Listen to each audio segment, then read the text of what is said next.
everybody, I'm Brie the Plant Lady, and today I am going to undo my fabulous summer succulent window boxes and get them prepared to be stashed away in my heated shed in preparation of upcoming cold.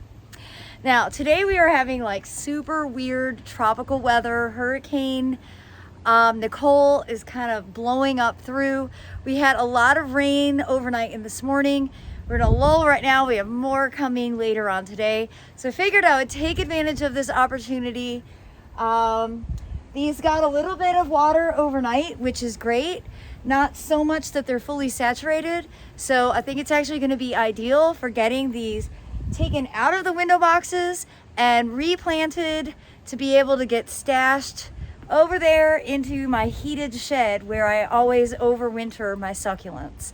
So stay tuned for my process, and I haven't really figured out what I'm gonna plant in the window boxes for the winter, so I'm gonna be noodling on that, and I'd appreciate any inspiration that you all have to share. Just give me a comment, and we'll see if we can't crowdsource some great drought tolerant winter interest window box ideas.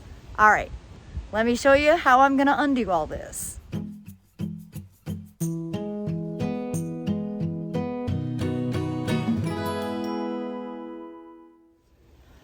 So it's super windy, so I couldn't do a normal video undoing that window box, and it's crazy hot. Like, I had to put on a sundress and I'm sweating. Anyhow, I wanted to show you behind the scenes in my shed as I'm getting it loaded for the winter season. And these are, I've got two grow lights right now. These are both from Norb lighting, and honestly, these are my favorite grow lights of all time. And I've had these now at least 4 years.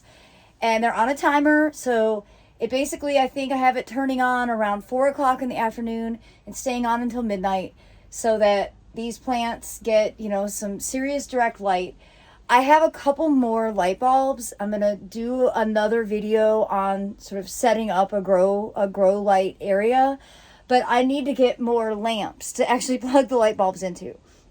So that'll be coming up, because basically this whole week as I prepare for our first frost, I'm just going to be giving you video tips on, you know, ways to overwinter some of the plants that you may be emotionally connected to, like I am with these succulents, many of which I have been growing for, you know, more than a decade.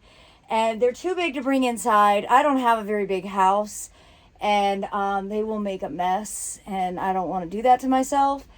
I'm planning to overwinter all of the mangaves in the next door house because they're neater and tidier, and I'm also going to be adding grow lights to help facilitate them growing.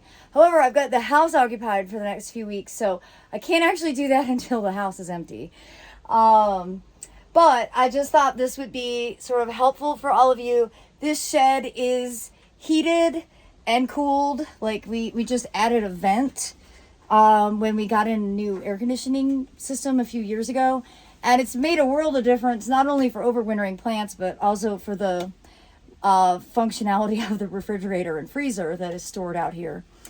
So anyhow, up close view, really great lights, the Norb grow lights. I've added a link to the description so that you can order them really easily. Like I said, this is my 4th year using these same light bulbs, so it's not like you're having to replace them with any regularity.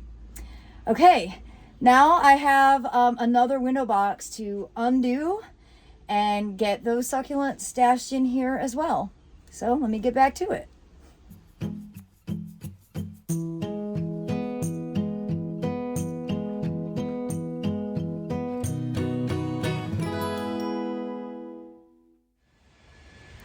All right, so all the succulents from both window boxes are potted and stashed away safely. And for right now, I'm gonna leave these window boxes empty because I just haven't really wrapped my head around what the right combination of plants would be. And if planting something is even the logical decision, I do not water these, period. In the summer, This one gets irrigated when I have like a sprinkler sitting out here.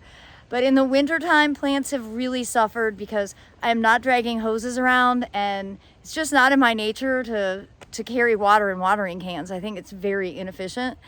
So I'm actually thinking that maybe at least through the holiday season, I'm just gonna stuff it full of like dried hydrangeas and other elements from the garden to give it some oomph, and reevaluate maybe in January, February. But I welcome any advice that you all have. Just remember my 2 parameters. It's got to be reliably hardy for zone 7, and it's got to be super, super drought tolerant. Well, I hope you'll be inspired by this, and maybe you'll want to, you know, bring some plants inside to save them from the upcoming cold. And well, I'm wishing you all the very best. Thanks so much for watching, everybody.